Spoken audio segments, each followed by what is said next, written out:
আসসালামু আলাইকুম। শেরেবাংলা কৃষি বিশ্ববিদ্যালয়ে দীর্ঘদিন ধরেই আমরা স্পিরুলিনা নিয়ে গবেষণা করছি। গবেষণায় অধ্যয়ন করেছে ইউজিসি গবেষণায় টোটাল আমাদের ইউজিসির অধ্যয়নেই আমরা কীভাবে প্রোডাকশন টেকনোলজি ডেভেলপ করা, অথবা স্পিরুলিনা কোনটা স্ট্রেনটা ভালো হয়, অথবা এটা প্রোডাক্ট তৈরি করা যায় কিনা, অথবা ছাদ বাগানে ছড়িয়ে দেওয়া যায় কিনা, নানাবিধ গবেষণাগুলো কিন্তু আমরা ইউজিসির অধ্যয়নে করেছি। আজকে প্রায় 1 বছর হলো ইউজিসির অধ্যয়নে আমরা কাজ করছি। আপনারা জানেন যে স্পিরুলিনা হচ্ছে সুপারফুড, যেটা যদি আমরা আমাদের খাবারের সাথে খেয়ে থাকি তাহলে দেখা যাবে আমাদের রোগ প্রতিরোধ ক্ষমতা বাড়বে, পাশাপাশি বাড়বে হচ্ছে আমাদের স্টেমিনা বাড়বে, রেজিস্ট্যান্স হবে, আমরা বিভিন্ন রোগ বালাইয়ের প্রতিরোধী হতে পারবো। সেই লক্ষ্যেই আমরা চেয়েছিলাম যে মানুষের কাছে কিভাবে ঘরে ঘরে পৌঁছে দেওয়া যায়। আমরা চেষ্টা করেছিলাম যে ছাদ বাগানীদের কাছে ছোট ছোট সিস্টেম ডেভেলপ করে আমরা তাদের কাছে পৌঁছে দেওয়ার জন্য সেটা চেষ্টা করেছিলাম। আমরা আশা করছি আমরা অর্থায়ন পেলে আমরা ট্রেনিংয়ের ব্যবস্থা করে আমরা সবাইকে শিখিয়ে দিব কীভাবে স্পিরুলিনা ছোট ছোট জায়গায় প্রোডাকশন করা যায়। আমাদের যে টেকনিকটা ডেভেলপ করেছি ইউজিসি অর্থায়নে, সেই টেকনোলজিটা হচ্ছে একদম এয়ারটাইট প্যাকেট। এখানে কন্টামিনেশন হওয়ার কোনো সম্ভাবনা নেই। বেস্ট স্ট্রেন দিয়ে আমরা ওয়ার্ল্ড ফেমাস স্পিরুলিনা প্রোডাকশন করছি, যেটার গুণগত মান 100% হচ্ছে ভালো। আমরা স্পিরুলিনা যেমন প্রোডাকশন করছি, গবেষণা করছিলাম যে স্পিরুলিনাগুলোকে কীভাবে বাই প্রোডাক্ট তৈরি করা যায়। কেন বাই প্রোডাক্টে আমরা যাব? মেইন উদ্দেশ্যটাই হচ্ছে এইরকম, ধরা যাক আমাদের স্কুলে মিড ডে মিল আছে, সেই মিড ডে মিলে যদি দুটো বিস্কিট যদি আমরা ওই মিলে অ্যাড করে দিতে পারি তাহলে ওই বাচ্চাগুলো ভালো থাকবে।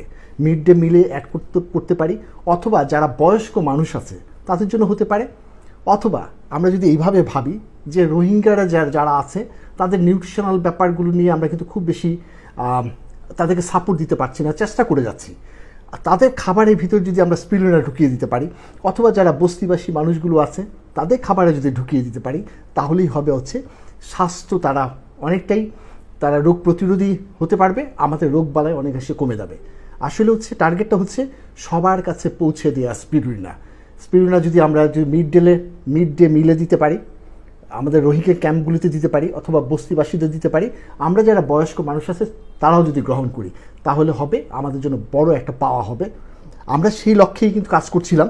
এখানে দেখছেন আমরা বিভিন্নভাবে চেষ্টা করছিলাম যে কত রকমভাবে আমরা স্পিরুলিনা দিয়ে কুকিজ অথবা নুডলস তৈরি করা যায়।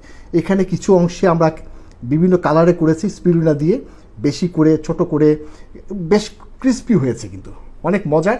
আমি যেটা বলছি যে যেমন এটা খেতে সুস্বাদু, অনেক সুস্বাদু।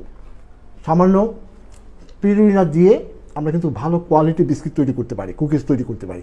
এবং এটাই হবে হচ্ছে সবার কাছে যদি এরকম দুটো বিস্কিট যদি আমরা বস্তিবাসীদেরকে অথবা মিড ডে মিলে দিতে পারি, তাহলে দেখা যাবে কিন্তু তারা স্বাস্থ্যে অনেক সুন্দর থাকবে, আমাদের স্বাস্থ্য খাতে ব্যয় কিন্তু অনেকাংশে কমে আসবে। আমি যেটা বলতে চাচ্ছি, গবেষণা প্রচুর হওয়া দরকার, যেটা হচ্ছে আমরা কুকিজের ডিজাইনগুলো চেঞ্জ করা, অটোমেটেড মেশিন তৈরি করা। আমি যেটা করেছি এখানে, আমাকে আজাদ ভাই হেল্প করেছেন। এটা আমরা হাতে কুকিজ তৈরি করেছি। ইন্ডাস্ট্রিয়াল কুকিজ বিস্কিট তৈরি করা যেতে পারে, নুডলস তৈরি করা যেতে পারে, স্যুপ তৈরি করা যেতে পারে, অথবা আইসক্রিমে দেওয়া যেতে পারে, সব রকমের ব্যবস্থা করা যেতে পারে। আমরা সবগুলোর প্রোটোকল আমাদের কাছে আছে।